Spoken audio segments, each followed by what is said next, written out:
Welcome to Module 9, Segment 6, How to Shoot a Self-Submission.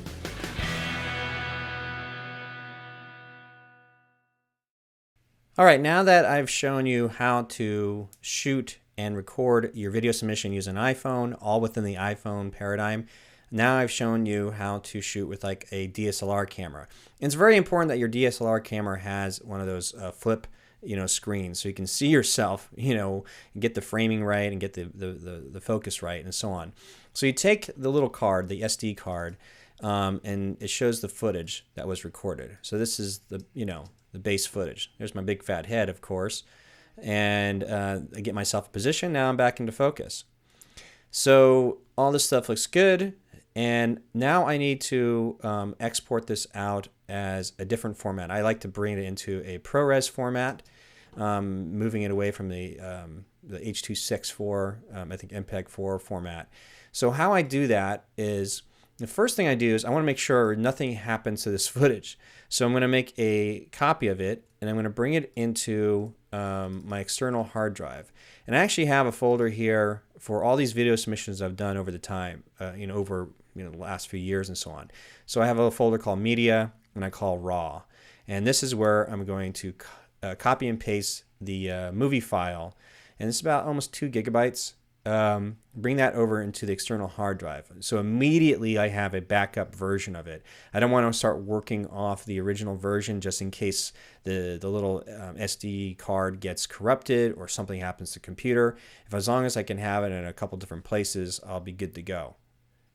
All right, now that I've got a copy of the raw footage, the raw video file in my external hard drive, I want to take this version and create a ProRes version. It's just a different codec. It's easier to edit with and just kind of work from there. So I like to use this application called Compressor, which then converts it. So I'm just going to drag my file into Compressor. If you don't have this, that's fine. I'll show you another version option real quick. You can bring it into QuickTime 7. If you can pay for that, if you can find it. It's not QuickTime X, it's QuickTime 7, because then here you can export the file out as a movie file, say onto your desktop. Say, let's make it a movie file, a QuickTime movie, and then you go into options here, and this is by default set up in settings as Apple 422. I like just because it's a video submission, I just go LT. Apple, it's like a lighter version of it. Just keep the current frame rate, everything automatic, and you say OK. And just make sure the size is at current. Right now it's standard HD 1080, 1080p. And then you say OK. And then when you name the file, you can export this directly to your desktop. So there's that way to do it. Or we go back into Compressor. And then I, drag and drop this into the active window, and I have all this, all these presets set up. So all I do is grab the ProRes, Apple ProRes 422 preset, just drag it in there, and then I need to set a location, and this location's already been set up, prior. So then I just drag this into here. Now it's going to convert the file, original file, into the ProRes 422 LT, goes into my ProRes folder that I've already preset up, and I just start it. And then, in a few minutes, it'll be done and something I can edit with much easier than the native format. Honestly, you can edit with. You don't have to do this process. You can actually just bring the file right into like Final Cut or Premiere. It handles it, somewhat decent. Just for my own, maybe OCD, my sensibility in future reference or future use, I try to make sure that all my video files are of the ProRes codec, because later on I might do like a acting demo reel, or have like a or like what I'm doing here, like an online course showing you examples, and I didn't want to have all my video sources like coming from the iPhone or coming from the DSLR or coming from a different video camera. I use this opportunity to sort of uniformly create a standard compression setting, codec compression setting, which is why I'm choosing ProRes. Okay, while this is processing, I went ahead and removed the SD little disk little card that had the video footage on it, inserted the SD card footage from the audio device, the Zoom H1, the little recorder, the little lavalier mic that I had connected to that little audio recorder. So when I open up this, you'll see multiple audio files, because these are the files that I was using to record for the whole tutorial video. But the ones that I need for my video submission is going to be on this third one here. So what I like to do, again, this is raw format. I have an audio folder that I've created, and then another one called raw. So then I can get rid of these old ones. So I can drag and drop. I can drag and drop these WAV files from the H1 recorder into my external hard drive. Now, great. Now I've got a copy of it, and just in case something got corrupted. Now, what I like to do with these files is I bring them into an old program called Soundtrack Pro. I will probably be switching over to the Adobe Creative Suites, so I'll start using Adobe Premiere and using Adobe Audition and all those types of things. But for right now, I still have these, older programs. They still work, but I will show you that it's the same concept. It doesn't matter really what program you're using it, because they've kind of been uniformed in some way in terms of the same sort of tool sets in order to get the job done. Okay, while compressor is still doing its processing, I can hide that, and let's open up a Soundtrack Pro file. Okay, so when we open up Soundtrack Pro, this is sort of what the interface looks like. Again, if you're using Logic or GarageBand or Adobe Premiere, or there's a bunch of other programs, Pro Tools and so on like that. This is an old one. I mean, I'm just doing something really basic. So what I had done here, this audio file was actually the shotgun mic going into my USB mixer, my mixer that had a USB output into the computer, and I made sure that this was recorded mono. And now I've got the my dialogue track that I use for my video submission. And if you see these little indents, what I'll do is let me compress it. So one thing you do is, in order to get all your volume to get a little louder, because obviously you really can't see what's going on here, I'll do a quick compressor. Sounds weird, I'm compressing, but even though this actually brings up the volume of everything. So I process this audio file very quickly using the compressor effect. And then I sometimes like to go to process and normalize it. And so this brings up the peak. Let's make everything to 0. Okay, now I can see the WAV file a lot better, right?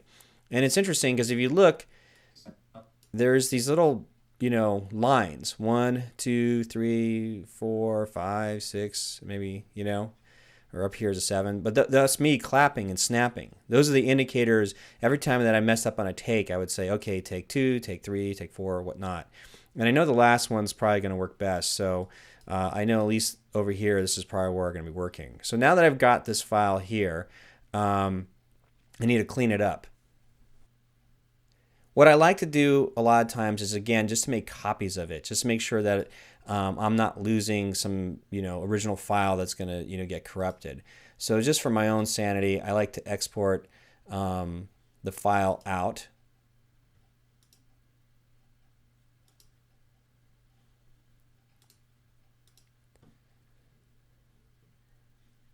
I go into my hard drive, my video submissions, my audio file, and here the mono, and I can write in a cancer email.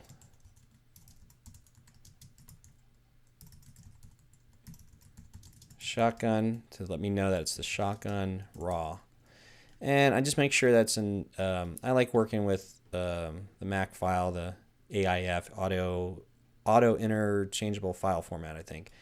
And I tend to I'll just keep it at 48. So then I export that. That way I have a copy of it, and I can, work on the editing of this particular file to, get it all cleaned up. Okay, now that I've got a copy of this audio file, just in case something got corrupted with the raw one, I know that my last take was the one I'm probably going to be using. So I'm going to zoom into this area and just sort of focus on this audio here. So zoom in. I think it's take 7. Since we're rolling, let's do take 7. So I'm going to do this real quick so I can hear it better. Since we're rolling, let's do take 7. Okay, so I'm just going to work on this file here. And I'm going to split this track, get rid of this one, and bring this in. And right here, I can clean up any, make it louder. I can clean up any hiss sound, just so that it's nice and clear when I present the final submission to my agent. Yep. So here, so what I want to do here is, okay, so this is the meat of it. This is where I'm talking. So I'm going to just do another compressor just to make it louder. And you'll see the waveform actually, launch up there. But you also see some of this other like noise. I haven't really mastered this thing, but you can actually use another effect called, instead of dynamics, a compressor, you can use a limiter. The limiter actually then reduces sort of this noise here. But there's another way that I like to do it, which is grab this sort of noise.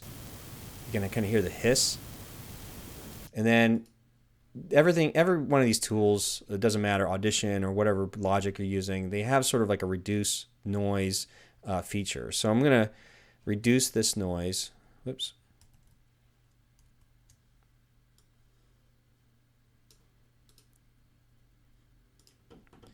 And so it does, by default, this fine. It should shrink all this little in-between haze. So now when I play it... Oh my God. No, it's Linda from War. She's been diagnosed with breast cancer. I'm sorry to hear the... I love to get... So now it's like, it's much clearer. And the last thing I want to do, if I want to grab this and normalize it, just kind of make sure that it's as loud as it can be. See, it's at -8. So let me do -1. And you'll see this really bump up. Now, great. So now I have a file. Oh my God. It's Linda from work. So you don't know what to... Not much of a hiss sound. The unfortunate... So all this stuff is kind of working nicely. So, okay, cool. So now I can close out of this.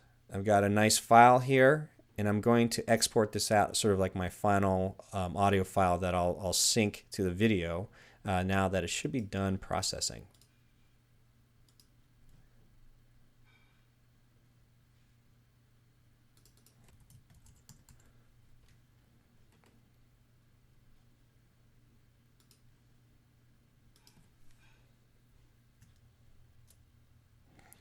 When I jump over to compressor, you can see that it's finished. So now I have the ProRes version.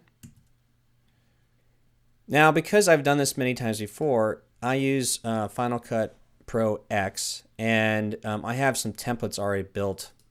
So I'll show you that.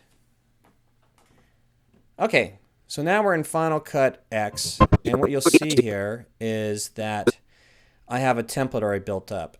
And so what I created was a slate. It includes my name, my agent's information, and my headshot. And then I have an opportunity to create exactly what the video submission is for, since I do several of these throughout the year. Okay, so what I want to do is create a new event. I'm going to call this cancer email.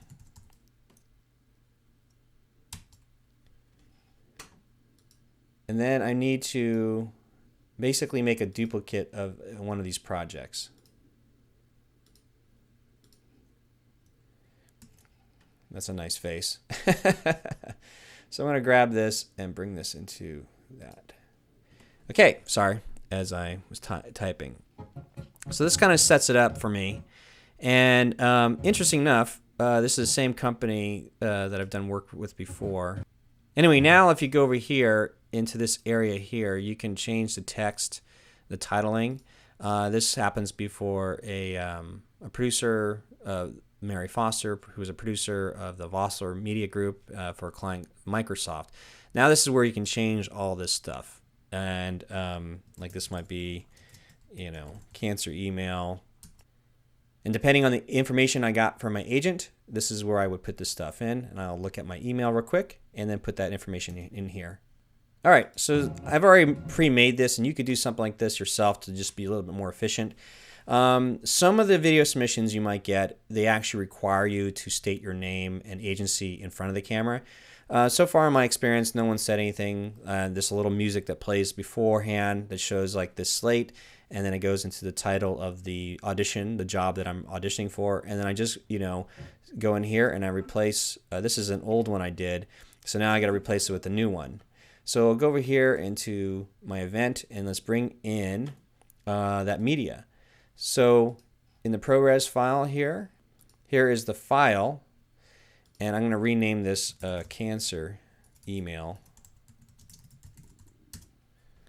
So this is the ProRes. See, ProRes cancer email. I should have named it when I was in the compressor program. But I bring this in to the event. That pops up there. And I also need the audio file. So I go in audio, and here's the cancer email shotgun mic fix. Okay, so now back into Final Cut, you'll see here there's this little icon for the video and the icon for the audio. The audio has already been fixed in Soundtrack Pro. I know it's take 7. That's the one I want. So I'm going to go over here toward the end and scroll to see where I look at the camera and I say number 7 and I snap my fingers. See right there. What I do is I look for the mark where I snap my fingers. So I'll play this. So then I inch it, frame by frame by frame by frame. Right there. Back and forth, make sure I got it. Boom.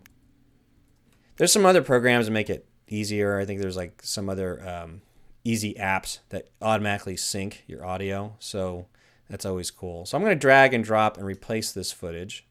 And I'm going to say replace it from the start. Yes, it's shorter. That's fine. Now this is the video footage. Now I need to replace the audio footage, the audio track. So here's the audio.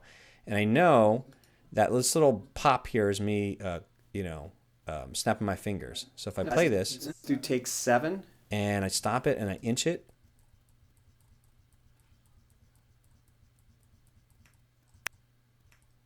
back and forth, just make sure I got it. Pop the in mark. Now I bring that down into replacing this footage here. Start. Boom. Great. So all this. Now what I need to do is make sure I turn the audio off on the video clip, because that's you'll hear. What happens is that's the camera's audio, which is like really mute and you can't really hear it. But I don't want any extra audio. I don't need to. So I just want to make sure that it's working. So make sure that's in sync. Oh my God. From work. Yep. So it all works now. Okay. So the cool thing is, because this video file is connected to this audio file, I should be able to go to the part where I'm ready to act. Okay, so you didn't have to see all that editing, but because this audition was very somber, I made sure I took out the music track at the very end here, so you didn't. It just seemed to be, that seemed more appropriate than a kind of catchy tune, a catchy jingle. So with that said, now I am finished. That's it, because I had this already pre-made. And I'm going to share this. I can actually share it right to Vimeo if I want to, which I'll probably do right now. And in Final Cut, with the sharing, you can set it up so it makes it super, super easy. This details here is your Vimeo account, so you got to make sure all that stuff is squared away. But let's do this.